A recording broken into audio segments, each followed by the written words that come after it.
Sa video na ito ay pag-uusapan po natin ang mainit na balita tungkol kay Ginoong Gary Gensler, ang kasalukuyang chairman ng SEC at ang kanyang nalalapit na pag-resign. Paano kaya maapektuhan ng kanyang farewell speech ang presyo ng XRP? May posibilidad ba na ito ay tumaas o bumaba? At ano po ang opinyon ng mga eksperto at kung ano po ang magiging epekto nito para sa atin bilang mga Pinoy crypto traders at investors ni XRP.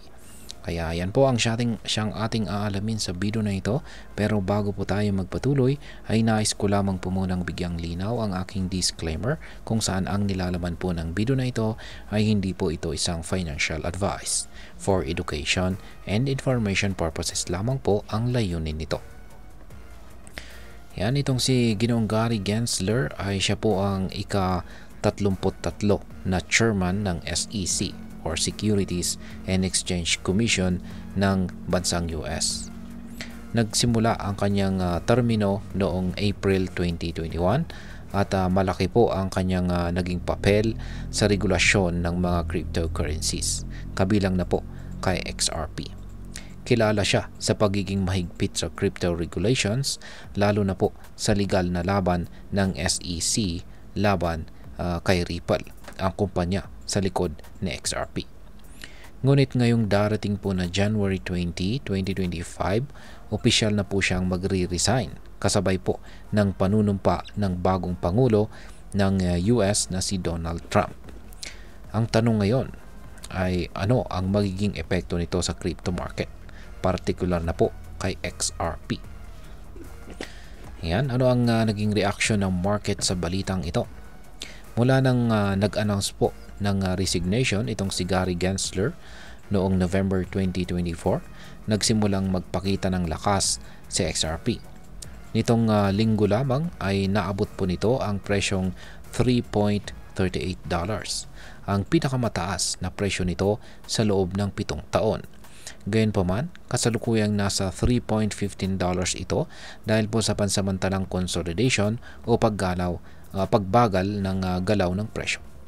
Ayon po sa mga eksperto ay may posibilidad na tumaas pa ang presyo ng XRP dahil po sa optimism ng mga investors sa bagong liderato ng SEC. Si Ginoong Paul Atkins, na kilala bilang crypto-friendly, ang pinagpipilian bilang susunod na chairman ng SEC. Kung siya nga ang mauupo, malaki po ang pag-asa ng mga investors sa mas paborableng regulasyon para sa cryptocurrencies. Ngayon ay ano naman po ang sinasabi ng mga eksperto tungkol sa presyo ni XRP? Ayon sa mga crypto analyst na si Ginoong Andrew Griffiths. Si Ginoong Andrew Griffiths ay kasalukuyang nasa consolidation phase itong si XRP. Ang presyo po nito ay maaaring bumaba sa pagitan po ng $2.80 hanggang $2.90 bago po muli itong umakyat.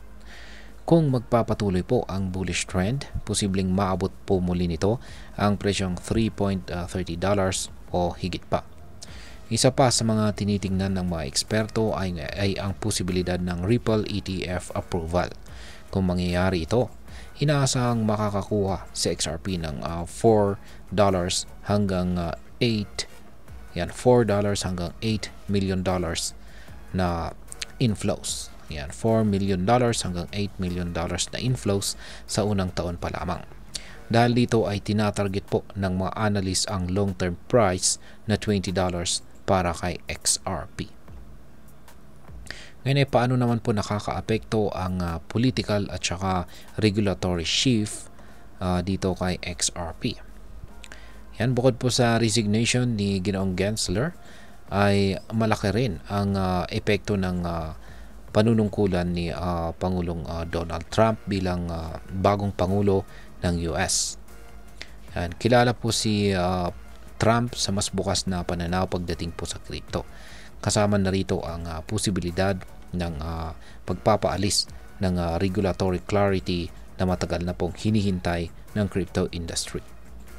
Sa nakaraang buwan ay nagpakita po ang ripple ng lakas sa market matapos manalo sa isang malaking kaso laban sa SEC nitong nakalipas na taong 2024. Ang tagumpay na ito ay nagbigay po ng kumpiyansa sa mga investors na lalo pang pinalakas ng nalalapit na pagbabago sa liderato ng SEC.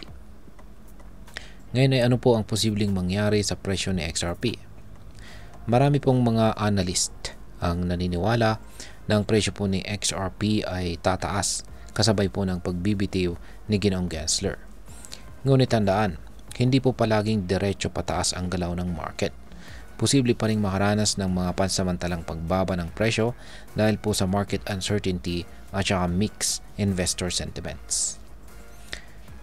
Ngayon ay ano naman po ang maaaring epekto nito para sa atin bilang mga Pinoy crypto traders or investors na interesado kay XRP. Mahalaga pong maunawaan natin na ang global events tulad nito ay direktang nakakaapekto sa ating mga investments. Kung tumaas po ang presyo ni XRP, maaaring magbigay po ito ng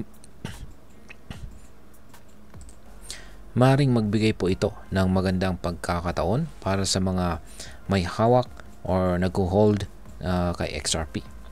Ngunit kung bumaba naman ito, mahalagang mag-ingat po at huwag magpanik. Tandaan, ang volatility ay natural po na bahagi ng crypto market. Ang resignation ni Ginoong Gensler at ang inaasahang mas maayos na regulasyon ay maaring magdala ng mas positibong pananaw para sa crypto industry, lalo na kay XRP.